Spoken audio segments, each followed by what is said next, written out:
आज आपण मानू मु किछि कला राशि विषय कहवाक जाऊँगी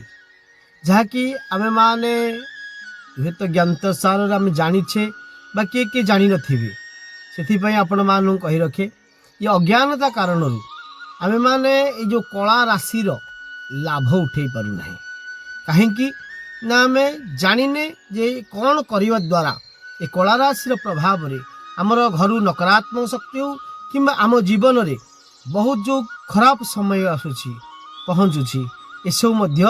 दूरीभूत हो जहाँकि आपण को सुधारी पारे आपण बदली जापरें आपण गोटे कथा कही रखे स्नान पर कौन करेंगे ना गोटे शुद्ध सफा वाले परिष्कार पानी रे यदि गंगा पानी है तो आहरी भल कथा शुद्ध परिष्कार पानी रे आपण कौन करेंगे ना गोटे मुठा कला राशि को पकईदेवे पकई ताकू नहीं आपण शिव मंदिर को जीवे शिव मंदिर जाई शिवलिंग रे ओम नमः शिवाय ये मंत्र को उच्चारण करी आपण कौन करेंगे ना से शिवलिंग रे चढ़ेदेवे तापरे फूल एवं बेलपत्र को अर्पण करेंगे एभली भाव में आपण प्रत्येक दिन करंतु देखिए आपणकर खराब समय चली भल समय आसी पहुँचो यदि आपण घर में आर्थिक परिस्थिति खराब रोचे आपण कौन करेंगे ना शनिवार दिन गोटे कला कपड़ा रे मुठाए कला राशि को नहीं तो कौन करें बांधी दे नहीं शनि पाखे किसी व्यक्ति बसचंती गरीब व्यक्ति को कौन करेंगे से पुटलटा दान करदेवे देखिए आपणकर आर्थिक स्थिति मध्य सुधार आसीजिव जदि आपणकर शनि दोष रोचे आपण कुंडली रे शनि दोष रोचे प्रभाव रे आपण पीड़ित होउछंती तेणु शनिवार दिन कौन से एक पवित्र नदी रे कौन करेंगे ना आपण एक मुठा राशि को नहीं कौन करेंगे चढ़ेदेवे करने द्वारा आपणकर शनि शांत होदी घरे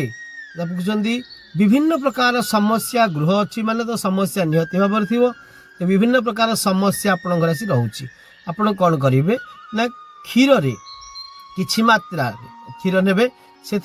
कला राशि को मिसेदेवे एवं से